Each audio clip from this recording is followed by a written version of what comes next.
which of Chase's transfer partners should you actually use? If you got the Chase Sapphire Preferred or the Chase Sapphire Reserve, you've got Chase Ultimate Rewards points, and you've probably been told that you should use those on Chase's transfer partners in order to get maximum value whenever you use your points for travel. But the confusing thing is that there's 14 different transfer partners. So how are you supposed to know which ones you should actually use? Well, in this video, I'm going to rank all 14 of them. And yes, I know what you're thinking.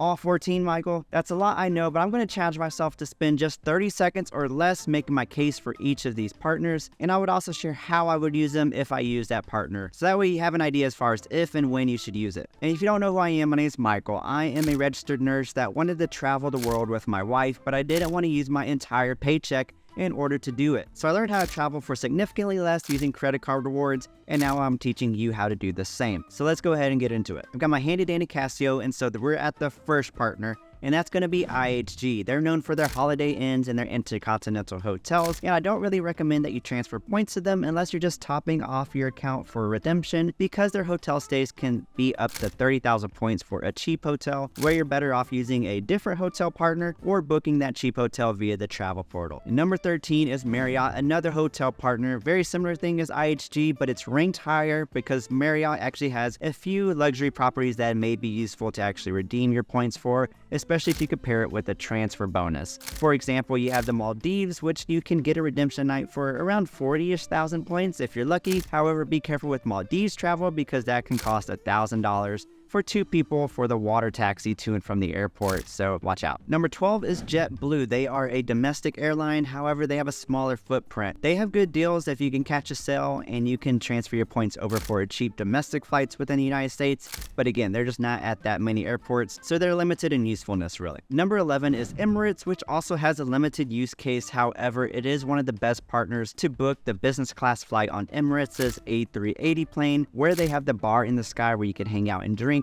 So if that's on your bucket list, this partner could be useful to you. Other than that, there's not really too much there for you. Number 10 is Southwest. They have a decent North American footprint. However, they don't have the best redemptions rates if you're trying to transfer your points to them and book a flight. However, the 2 free checked bags is really nice. But if you get the companion pass and get buy one, get one free flights, then that doubles your value, and it definitely makes sense to transfer your points to Southwest to top off your account for a redemption if that's true for you. United Airlines is number 9. They have some atrocious business class pricing. However, I still like them if you could find a cheap economy flight because the flights are cancelable and you can get your points back for free. So it's a great option for positioning flights. And in some cases, their business class pricing is competitive, particularly for flights to Africa. And number 8 is great if you're trying to get to Asia because we're talking about Singapore Airlines. And Singapore is a great hub to fly into and then to get to anywhere in Asia from there. Plus, they have Fifth Freedom flights from JFK to Frankfurt in Germany and from LAX over to Japan. And now their prices are a little bit on the higher end, but they typically have high availability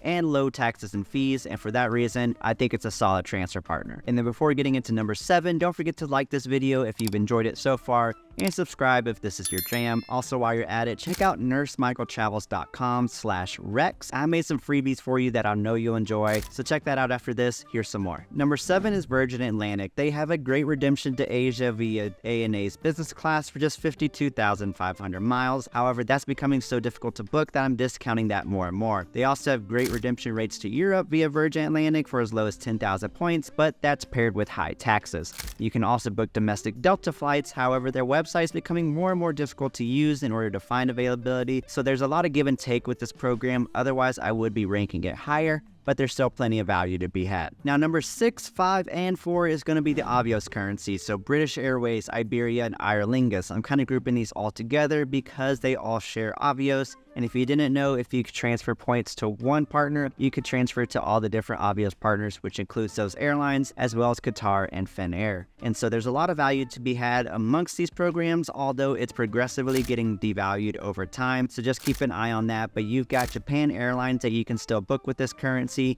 Qatar Q Suites, domestic American Airlines flights, and of course business class to Spain via Iberia Airlines for as low as 34,000 points one way. So all these possibilities on top of the regular transfer bonuses that happen make these airlines pretty valuable. Now we're in our top 3, y'all, and we're just going to dive right in because number 3 is Air Canada. Now I like Air Canada because they have cheap domestic flights starting at just 6,000 points for smaller regional flights. Now they don't typically have the best options to go to Europe or to Asia, but they have solid solid options, and they're pretty reliable in terms of being able to find availability so long as you look in advance. That and the fact that you can add a stopover for just 5,000 points one way makes this number 3 for me. And then number 2 is none other than Flying Blue. So that's your Air France and KLM airlines within the single award program. And now they're my favorite for Europe travels. If you get lucky, they have a lot of seats open, even in business class for 50,000 points. That's not super common. However, I have a whole video on how you can maximize this program because they also have cheap flights to Europe, and they could be a reasonable option to get to Africa and Asia as well because they're part of the Sky Team Alliance. So all that, in addition that they have regular great transfer bonuses, makes this an easy number 2 for me. And then transfer partner number 1, of course, is Hyatt. Almost unique to Chase other than Bilt rewards, but it's easy to get great value from Hyatt whether you're a budget traveler or a luxury traveler. Thanks to their award chart, they have standard pricing on all of their hotels. That is up until they lost the small luxury hotel program. Since they've added Mr. and Mrs. Smith hotels, that's kind of more based on dynamic pricing or based on the actual price of the night, which I don't love, but hey, we gotta roll with the punches. Okay, so here's the full ranking list, updated with the obvious partners combined in one. So I want you to pause the video, let me know what you think in the comments. How would you change this ranking list?